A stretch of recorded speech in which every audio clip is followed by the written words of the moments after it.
हिंदुस्तान के इतिहास में कुछ कहानियां सिर्फ स्याही से नहीं लिखी जाती, वो तलवार की धार, बारूद के धुएं और कभी ना खत्म होने वाले विवादों से लिखी जाती हैं। और ऐसी ही एक कहानी है मैसूर के उस शेर की जिसका नाम था टीपू सुल्तान। चलिए आज इतिहास के उस उलझे हुए पन्ने को पलट कर देखते हैं। लेकिन आखिर टीपू सुल्तान था कौन? एक ऐसा जांबाज जिसने अंग्रेजों की बढ़ती हुई ताकत को ललकारा, या एक ऐसा जालिम शासक जिसकी तलवार ने दुश्मनों पर कोई रहम नहीं किया? नायक या तानाशाह?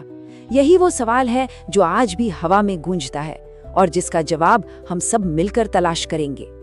तो हमारी कहानी की शुरुआत होती है 18वीं सदी के मैसूर से, एक ऐसी सल्तनत जहां एक ऐसे योद्धा ने जन्म लिया जिसकी दहाड़ से ब्रिटिश साम्राज्य तक के सिंहासन कांप उठे। दुनिया ने उसे नाम दिया टाइगर ऑफ मैसूर। साल 1750 देवनहल्ली में टीपू का जन्म हुआ, लेकिन उसकी परवरिश महलों की नरमी में नहीं बल्कि जंग के मैदानों की गर्मी में हुई।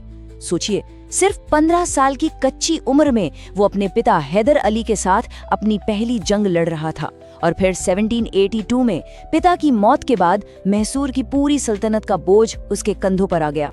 और यहाँ एक बहुत ही दिलचस्प बात है, टीपू के पिता हैदर अली खुद पढ़ना लिखना नहीं जानते थे, पर वो ये अच्छी तरह समझते थे कि हुकूमत सिर्फ तलवार से नहीं दिमाग से भी चलती है।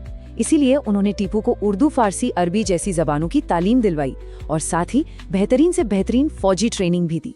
हैदर अली ने फ्रांसीसियों से अच्छे रिश्ते बनाए हुए थे, जिसका सीधा फायदा टीपू को मिला। उसे फ्रांसीसी अफसरों से जंग की वो तकनीकें सीखने को मिली जो उस दौर में हिंदुस्तान में किसी के पास नहीं थीं। और बहुत जल्द टीपू ने यूरोप की उसी युद्ध नीति को अंग्रेजों के खिलाफ एक बेहद खतरनाक हथियार बना दिया, और इसका असर भी साफ दिखने लगा। महज 15 साल की उम्र में मालाबार की जंग में उसने गजब की बहादुरी दिखाई। पोर्टो नोवो की लड़ाई में भी उसका किरदार बहुत अहम था। उसने दूसरे एंग्लो मैसूर युद्ध को कामयाबी से खत्म किया और 1784 में तो अंग्रेजों को मैंगलोर की संधि साइन करने पर मजबूर कर दिया। लेकिन टीपू की कहानी सिर्फ एक योद्धा की कहानी नहीं है, वो अपने वक्त से बहुत आगे की सोच रखने वाला एक दूरदर्शी शासक भी था। टीपू का सपना सिर्फ जंग जीतना भर नहीं था, वो मैसूर को एक ऐसी ताकत बनाना चाहता था जो किसी पर निर्भर ना हो।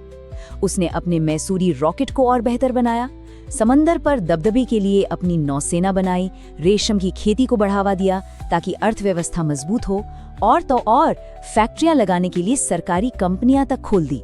आप यूं समझिए कि उसके रॉकेट उस जमाने की सबसे बड़ी टेक्नोलॉजिकल क्रांति थे। कई इतिहासकार तो उसे दुनिया का पहला रॉकेट मैन या मिसाइल मैन भी कहते हैं। ये वही तकनीक थी जिसे आगे चलकर अंग्रेजों ने कॉपी किया। टीपू के ये लोहे के केस वाले रॉकेट उस दौर के लिए किसी चमत्कार से कम नहीं थे। जरा सोचिए, एक वक्त में ये रॉकेट जंग के मैदान में अंग्रेजों पर आग बरसा रहे थे, और आज वही रॉकेट लंदन के एक म्यूजियम में खामोशी से रखे हैं, जैसे उसकी सोच की गवाही दे रहे हों। मगर हर तेज रोशनी के पीछे एक गहरा साया भी होता है। अब बात करते हैं टीपू सुल्तान के दौर के उन स्याह पन्नों की जो आज भी विवादों में घिरे हैं। तो टीपू की असलियत क्या है? ये एक सिक्के के दो पहलुओं की तरह है।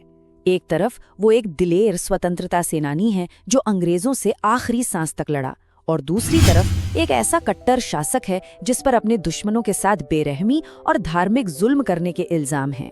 इतिहास के दस्तावेजों में उसकी क्रूरता के सबूत भी मिलते हैं। एक जगह लिखा है कि हुक्म दिया गया था, हथियार उठाने वाले हर आदमी का खून बहा दिया जाए, और जो अफसर इस हुक्म को सख्ती से लागू ना करे उसे सजा दी जाए। अनंतपुर की घेराबंदी की घटनाएं तो और भी खौफनाक हैं। इतिहास बताता है कि वहां औरतों तक को नहीं बख्शा गया, सैकड़ों को मार दिया गया, जख्मी कर दिया गया, या फिर वो एक बड़े से तालाब में डूबकर मर गईं। और आज की राजनीति ने इस आग को और हवा दी है।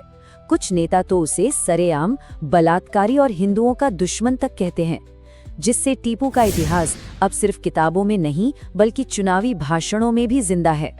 तो आखिर में सवाल वही है, टीपू की विरासत का सच क्या है? उसकी कहानी का अंत भी उतना ही ड्रामेटिक था जितनी उसकी पूरी जिंदगी। वो अपने पिता हैदर अली से कहीं ज्यादा अड़ियल और स्वाभिमानी था।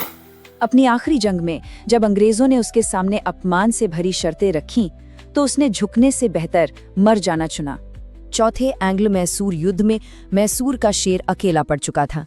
अंग्रेजों ने उसके पुराने दुश्मनों निजाम और मराठों को अपने साथ मिला लिया था और सबने मिलकर उसकी राजधानी श्रीरंगपट्टनम को चारों तरफ से घेर लिया था। और जब वो आखिरी सांस ले रहा था, तब भी उसके हाथ में उसकी 4.5 किलो की हीरों जवाहरात से जड़ी तलवार थी। जानते हैं आज उसकी कीमत कितनी है? 21 करोड़ रुपए से भी ज्यादा। यह तलवार सिर्फ एक हथियार नहीं, बल्कि उसकी शान, उसकी ताकत और उसकी अधूरी रह गई विरासत का प्रतीक है। तो हम फिर से उसी सवाल पर लौटते हैं जहां से हमने शुरू किया था। टीपू सुल्तान की असली पहचान क्या है? वो जो इतिहास की किताबों में मिलती है या वो जो आज की बहसों में बनाई जा रही है? शायद सच इन दोनों के कहीं बीच में छिपा है, जिसे खोजना हम सबकी अपनी अपनी जिम्मेदारी है।